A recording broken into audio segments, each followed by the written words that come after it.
안녕하세요. 오래간만에 인사드립니다. SNU 청안과 최정열 원장입니다.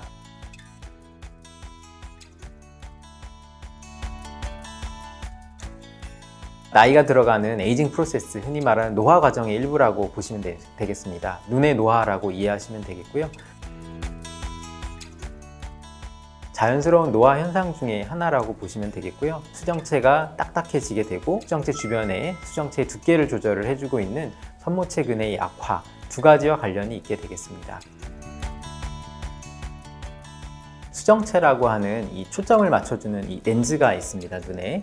근거리를 볼 때는 수정체의 두께가 두꺼워져서 근거리 초점을 맞추게 되고, 늘어나게 되면 얇아지게 되니까 원거리 초점을 맞추게 돼서 이렇게 탄력적으로 수정체가 초점을 맞춰주게 됩니다. 나이가 들면서 이 수정체 자체에 경화가 오게 됩니다. 흔히 말해서 딱딱해진다는 얘기죠. 그리고 수정체를 늘어뜨렸다 펴졌다 이렇게 할 수 있는 이 조절을 하고 있는 선모체 근육이 있습니다. 선모체 자체의 근육의 힘도 약해지기 때문에 이 두 가지 영향으로 인해서 초점을 자유롭게 맞추지 못하는 일이 생기게 되는 것이죠. 원거리 시력만 쭉 잘 보이게 되거나 또는 이제 근거리 시력만 자꾸 떨어지게 되는 일들이 생기게 되는 것이죠.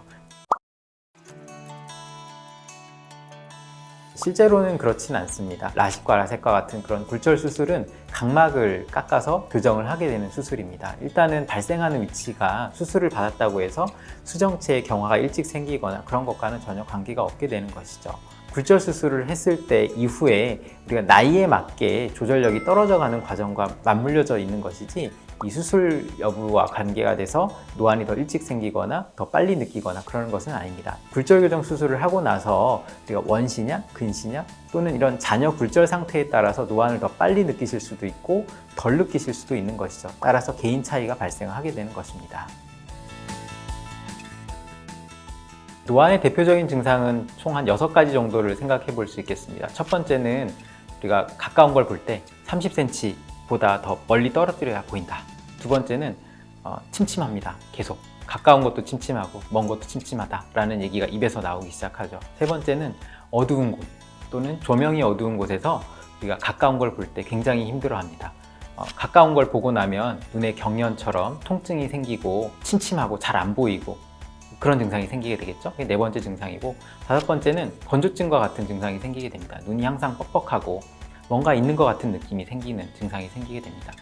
여섯 번째는 30cm보다 더 가까운 걸 보고 나서 먼 것을 봤을 때, 그러니까 근거리와 원거리에 이 전환이 빠르지 않게 되는 것이죠. 먼 거리를 봤다가 근거리를 봤을 때 빠르게 초점이 잡혀서 시야에 들어와야 되는데 이게 과정이 떨어지게 됩니다. 그래서 이 전환 과정이 빠르지 않게 되는 6가지 과정 중에서 3가지 이상이시면 나는 노안이 생겼다, 노안이 시작이 됐구나 라고 생각을 하시면 되겠습니다. 저한테 청춘을 돌려달라는 얘기와 같은 거겠죠. 자연스러운 노화 현상이라고 이해를 하시면 되는데, 이 노안의 예방법이라기보다는 이 노안으로부터 생길 수 있는 불편감을 예방할 수 있는 방법을 물어보시는 게 훨씬 더 좋은 방법이 될 것 같습니다. 근거리 작업을 하신다고 하시면 미리 인공 눈물약을 한 방울씩 넣고 한 30분 정도를 보십시오. 30분을 보고 나시면 분명히 눈에 피로감도 오고 침침함도 생기실 텐데, 그때는 잠깐 덮고 멀리 적어도 한 20-30m 이상의 원거리에 있는 물체를 좀 보시면서 눈을 좀 피로하지 않게 초점을 좀 이완을 시켜주는 역할을 하시는 원거리 초점을 다시 한번 맞춰보시는 것이 좋겠고요. 두 번째는 조명을 좀 환하게 해놓고 보시라고 말씀을 드리겠습니다. 조명 상황이 어둡게 되면 이 눈이 해야 되는 일, 피로감 이런 것들이 더 늘어나게 되거든요. 그래서 항상 조명을 좀 밝게 해놓고 보시는 편이 좋을 것 같습니다. 시력 교정 수술 이후에 노안이 발생을 했다고 하면 일단은 이제 한 번 수술을 받은 눈이지 않습니까? 그래서 당연히 각막이 얇아져 있을 거고, 두 번째는 불규칙 난시 같은 이런 각막에 울퉁불퉁한 부분들이 생겼을 수도 있습니다. 각막의 두께라든가 각막의 상태라든가 이런 먼저 체크를 한번 해보시는 게 좋겠고요. 중년 이후에 생길 수 있는 질환들이 또 동반돼서 시력이 떨어지고 노안처럼 느끼는 경우들도 있겠죠. 그게 대표적으로 백내장, 그리고 녹내장, 망막의 여러 가지 질환들이 있지 않습니까?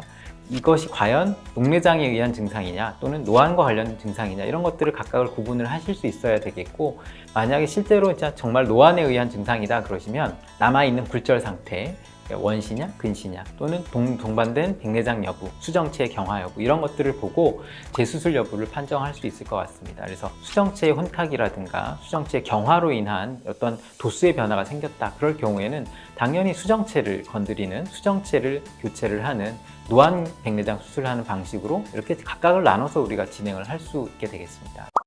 우리가 기존에 선입견처럼 알고 있었던 우리가 라식이나 라섹과 같은 굴절 교정 수술을 받았을 경우에 노안이 온 경우는 수술이 어렵다, 해결 방법이 없다라고 생각하실 수 있는데 그렇지 않은 부분들도 많다라고 저의 설명을 드렸습니다. 그래서 오늘 말씀드렸던 내용으로 그 선입견을 좀 깨는 계기가 되셨으면 좋겠고요. 여러분의 소중한 눈 최고에게 맡기세요. SNU 청안과 최정열 원장이었습니다. 감사합니다.